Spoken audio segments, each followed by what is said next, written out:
प्रणाम सब गोटे के। हम शालिनी अहाँ सबके बीच उपस्थित छी और एक अहाँ सब महेशवाणी सुनू और आशा अछि अहाँ सबके नीक लागत।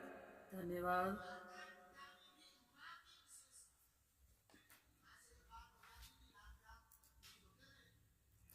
चलू सखी पूरा हकार है हिमगिर के आंगन माँ।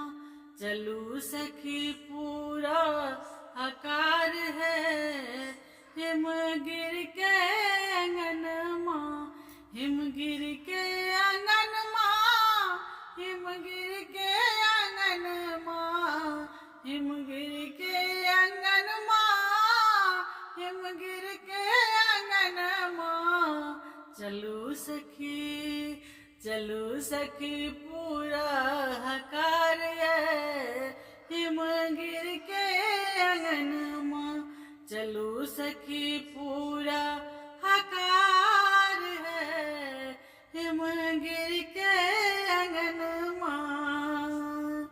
10-5 सखी मिली गेलनि आगू, 10-5 सखी मिली गेलनि आगू, 10-5 सखी मिली गेलनि आगू। शिव के स्वरूप देख गेलनि डराई, शिव के स्वरूप देख गेलनि डराई। नाग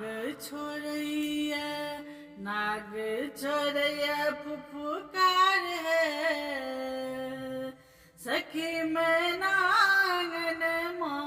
नाग छोड़ैया फुफकार है सखी मैना आंगन माँ। मैना आंगन माँ है मैना भवन माँ। मैना आंगन माँ है मैना भवन माँ। चलू सखी पूरा हकार है हिमगिर के आंगन माँ।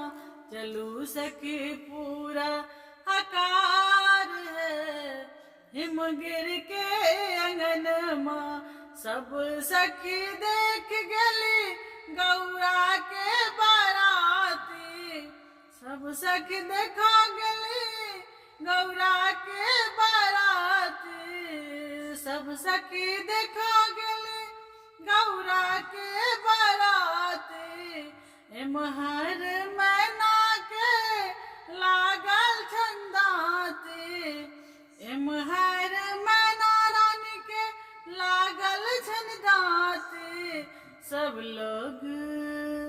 सब लोग पीटे कपार है सखी मैना आंगन माँ।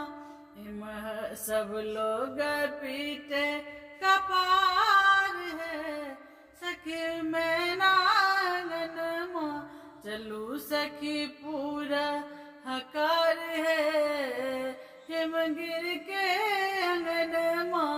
चलू सखी पूरा हकार